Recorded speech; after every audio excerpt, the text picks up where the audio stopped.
अस्सलाम वालेकुम friends, welcome back to our YouTube channel Zoya की दुनिया। आज हम इस वीडियो में देखेंगे जो आप लोगों से जाने अनजाने में मिस्टेक हो रही है अरख बनाते वक्त। हाँ जी, आप लोग कहते हैं ना हमारा अरख सही से नहीं निकला, हमारा अरख चिपका चिपका सा था, हमारे अरख से कलर ही नहीं आता। तो ऐसा क्यों हो रहा है, इसका रीज़न क्या है? अरख निकालने के लिए सबसे मेन रोल करता है गुड़। अगर इसका हम सही से इस्तेमाल नहीं करेंगे तो वही अरख में विलन भी बन सकता है। हाँ जी, चलिए आज मैं ले रही हूँ ये 3 इंग्रेडिएंट्स जो अरख निकालने के लिए बेसिक होते हैं। आप लोग बाय मिस्टेक से ही क्या करते हैं, अरख थोड़ा ज़्यादा निकले ये सोचकर आप लोग जो इंग्रेडिएंट्स रहते हैं उसकी क्वांटिटी ज़्यादा लेते हैं।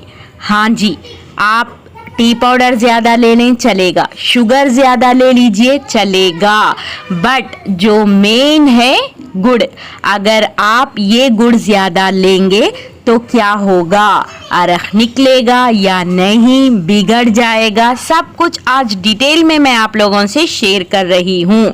यस, मैं भी आज ज़्यादा गुड़ लेकर जो आप लोग करते हैं वो मैं आज इस वीडियो में प्रैक्टिकल बताऊंगी कि क्यों मिस्टेक हो रही है, कहाँ पर मिस्टेक हो रहा है अरख निकालते वक्त। तो देख लीजिए आप लोग भी, जो पैन मैं यूज़ कर रही हूँ उसका साइज़ छोटा है और जो मैं ले रही हूँ इंग्रेडिएंट्स उसकी क्वांटिटी ज़्यादा है। हाँ जी, जो आप लोग सोचते हैं कि अरख निकालते वक्त थोड़ा ज़्यादा निकलेगा, ऐसा सोचकर आप लोग इंग्रेडिएंट्स, मेन इंग्रेडिएंट जो होता है गुड़, अगर आप जैगरी गुड़ ज़्यादा इस्तेमाल करेंगे तो क्या होता है चलिए देखेंगे।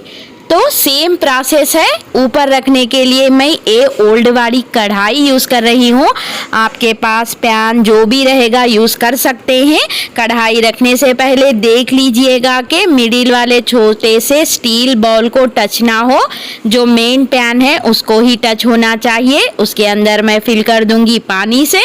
प्रोसेस तो सेम रहेगा, अरख बनने के लिए टाइम रहेगा 15 से 20 मिनट के लिए और हमें फ्लेम को रख देना होगा एकदम लो फ्लेम पर। तो अब हम इसको डिस्टर्ब नहीं करेंगे, एक 5 मिनट्स के बाद देखेंगे।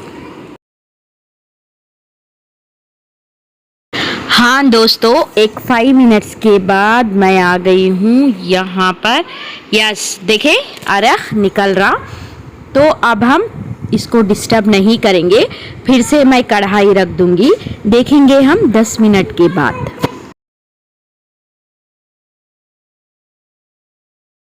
यस, 10 मिनट के बाद फिर से आ गई मैं किचन में। अब आप लोग देख लीजिए, गौर से देख लीजिएगा कि मैं आप लोगों को लाइव रिजल्ट दिखाऊंगी। तो देखिए मिडिल बाउल में बेहतरीन सा अरख आया, बहुत ही प्यारा, बहुत ही ज़बरदस्त अरख कलेक्ट हुआ। यानी जो मिडिल बाउल में आया है वो है अरख। अब आप देखते रहिएगा, मैं एक स्पून से बताऊंगी। यस, ये है अरख जो हम नेल्स मेहंदी के लिए यूज़ करते हैं। बट देखते रहिए आप कहाँ पर मिस्टेक हो रहा। आप जो स्टील का बाउल है साइड डाउन से, जैसा मैं फिंगर बता रही हूँ वो देखें किस तरह उबल रहा है। आप देख रहे हैं ना, जो हमने इंग्रेडिएंट्स ज़्यादा डालने की वजह से ओवरलोड, मैं हमेशा जो कहती हूँ ओवरलोड होता उबलता, इसी को कहते हैं ओवरलोड। यानी इंग्रेडिएंट्स ज़्यादा होने की वजह से अरख जितना भी निकला, ये देखिए जो साइड में दिख रहा ये सही से निकला हुआ था। यानी सही से अच्छा निकलने के बाद ज़्यादा इंग्रेडिएंट्स रहने की वजह से जितना भी अरख थोड़ा बहुत निकला, बट ओवरलोड यानी साइडों से ज़्यादा इंग्रेडिएंट्स डालने की वजह से ज़्यादा ओवरलोड होके उसके अंदर मिल गया। यस, फिर से हम देखेंगे। यानी अरख का कंप्लीट टाइम होता है 20 मिनट्स। तो जो होता है बीच में वो आप लोग नहीं जानते, यानी जो ओवरलोड होता है वो आप लोग नहीं देखते। तो आफ्टर 20 मिनट्स के बाद आप लोगों को इस तरह का अर्घ देखने को मिलेगा। आप लोग समझते हैं कि अरे वाह ज़बरदस्त अर्घ निकला, बाउल भर के निकला, हमारा अर्घ बन गया, हमारी नेल्स मेहंदी रेडी हो जाएगी। बट इसको अर्घ नहीं कहते। ये इतना गाढ़ा दिख रहा, आपको थिकनेस दिख रहा, ये अर्घ नहीं हो सकता। ये बिगड़ा हुआ प्रोसेस है। अर्घ थोड़ा बहुत निकलने के बाद आप बाउल की शक्ल देख लीजिए, जो स्टील की बाउल है उसकी शक्ल देख लीजिए। सारे इंग्रेडिएंट्स साइडों से पक्के, यानी गुड़ उबलने की प्रॉपर्टी होती है, हम ज़्यादा गुड़ यूज़ करने की वजह से ऐसा हो गया। यानी हमारा जो पैन है उसका साइज छोटा और हम जो लिए इंग्रेडिएंट्स वो ज़्यादा हो गए। मैं आज ये वीडियो जितना भी मेरा मटेरियल है, यानी गुड़, टी पाउडर, शुगर, सब कुछ वेस्ट हो गए भी परवाह नहीं, बट आप लोगों को अच्छे से समझ आना चाहिए कि ये अर्घ नहीं होता। आप लोग इसको देखकर अर्घ समझ बैठते हैं और इससे नेल्स मेहंदी प्रिपेयर करते हैं और कहते हैं कि हमारा अर्घ इस तरह निकला, चिपचिपाहट सा था, इसे कलर ही नहीं आया, ऐसा क्यों हो रहा। तो दोस्तों आप लोगों को लाइव रिजल्ट बता रही हूँ, ये अर्घ नहीं होता। तो देखें 20 मिनट्स भी हो गए, टाइम भी हो गया, गैस वेस्ट, मटेरियल वेस्ट, सब कुछ वेस्ट। बट आप लोगों को अच्छे से समझ आ जाए। ये देखें ठंडा होने के बाद कंप्लीट से मैं इसके अंदर आप लोगों को जैसा नेल्स मेहंदी के अंदर मैदा मिक्स करके अप्लाई करते हैं वैसे ही अप्लाई करके भी दिखाऊंगी। बट इसको अर्घ नहीं कहते, अर्घ इस तरह नहीं रहता। अर्घ जो भी है स्टीमिंग प्रोसेस, यानी भाप के जरिए से कलेक्ट होने वाला ड्रॉप बाय ड्रॉप, उसको अर्घ कहते हैं। इस तरह साइडों से उबला हुआ मिक्सचर को अर्घ नहीं कहते, ये अर्घ नहीं है। इसको लेकर आप अर्घ मत समझिए। आप लोग इस तरह के मिस्टेक्स मत कीजिएगा। आप लोग बस ज़्यादा इंग्रेडिएंट्स ले लेते हैं, गैस पर रख देते हैं, आफ्टर 20 मिनट्स के बाद जाकर देखते हैं कि अरे वाह अच्छा निकला अर्घ, बस यही सोचते हैं। बट जो बीच में यानी 10 to 20 मिनट्स के बीच में जो प्रोसेस होता है वो आप लोग नहीं जानते। तो इसीलिए आप लोगों को डायरेक्ट दिखाऊं कि होता क्या है। साइडों से उबल जाने की वजह से बॉल फिल हो जाता है। जो हमारा बॉल फिल देकर आप लोग इतना अर्घ निकला ये समझकर खुश हो जाते हैं, बट दोस्तों ये अर्घ नहीं है, ये एकदम बिगड़ गया। अब देख लीजिए आप लोग क्या करते हैं, इसके अंदर मैदा को मिक्स करते हैं। अब ये ऐसा रहेगा कि चिपचिपाहट सा, क्योंकि साइडों से उबल के इसके अंदर गिर गया ना, इसीलिए एक चिपचिपाहट सा लगता है इसके अंदर। आप रात भर क्या, आप 2 से 3 रात भी अगर अप्लाई करेंगे ना, कुछ भी फर्क नहीं पड़ता, क्योंकि ये अर्घ फॉर्म ही नहीं हुआ था। तो इसीलिए इससे कलर नहीं आएगा, ना इसका स्टेन हाथों पर आएगा, ना इसका स्टेन नेल्स पर आएगा। तो चलिए अब मैं इसको क्लीन करके अच्छे से किस तरह प्रिपेयर करते हैं, यानी जो बेसिक नेल्स मेहंदी है वो किस तरह प्रिपेयर करते हैं, अर्घ किसको कहते हैं वो बताऊंगी। इसको मैं थोड़ा सा क्लीन कर लूं। क्लीन करना बहुत आसान होगा। कौन सा भी एक थोड़ा सा घट वाला यानी लंबा सा स्टील का या वुडन का स्पून ले लीजिएगा। इस तरह थोड़ा सा ब्रेक करते हुए निकाल लीजिए। ये देखें सेंटर वाला बाउल भी आ गया और ये जो हमारा मिक्सचर था सब कुछ वेस्ट हो गया। क्योंकि दोस्तों बहुत सारे ऐसे मैसेजेस आ रहे कि डेली यानी आपने जो बताया था प्रोसेस हमने वैसे ही प्रिपेयर किया, बट हमारा अर्घ ना सही से नहीं निकला। बहुत अच्छा दिखा, गाढ़ा दिखा, बट जब अप्लाई करते हैं तो उसका स्टेन ही नहीं आया। रात भर एक चिपचिपाहट सा हमारे नेल्स पर स्टिक करते रहा। नेल्स मेहंदी हमारी सूखती क्यों नहीं है, इस तरह के हर तरह से सवाल आ रहे थे। तो मैंने सोचा नहीं, जितना भी मैं आप लोगों को एक्सप्लेन करूं नहीं समझ में आएगा, इसीलिए मैं भी प्रैक्टिकल आप लोगों को बताऊं कि आप लोगों से मिस्टेक कहाँ हो रही। आप लोग बस ज़्यादा इंग्रेडिएंट्स डाल दे रहे, गैस पर रख दे रहे, आप समझ रहे हैं अरग बन जा रहा। तो जी अब हम देखते हैं सही से किस तरह प्रिपेयर करें। ये देखें जो मिडिल वाला बाउल है मैं उसको क्लीन कर ली। कुछ नहीं, 1 से 2 घंटे पानी में भिगा कर रख दीजिए, निकल जाएगा या बाउल क्लीन हो जाएंगे। अब हम देखेंगे अरग को निकालने का सही तरीका क्या है। जितने भी हमारे इंग्रेडिएंट्स रहेंगे, मेन इंग्रेडिएंट गुड़ यही है। इसके अंदर अरग में हीरो और विलन 2 कैरेक्टर्स भी गुड़ के ही होते हैं। तो हम बहुत कम अमाउंट में ले लीजिएगा, क्योंकि मेरा बाउल बहुत छोटा है तो इसीलिए अरग का अमाउंट भी थोड़ा ही ले लीजिए। Same as it is sugar, tea powder, गुड़। और देखें वही प्रोसेस, पानी से भरी हुई कढ़ाई मैं इसके ऊपर रख रही हूँ। 15 से 20 मिनट के बाद हम इसको देखेंगे। तो मैं आ गई हूँ 5 मिनट्स के बाद। देखे वाह सुपर, अल्हम्दुलिल्लाह बहुत अच्छे से अरग आ रहा। और आप साइडों में देख लीजिए उबल रहा, बट ओवरलोड नहीं हो रहा।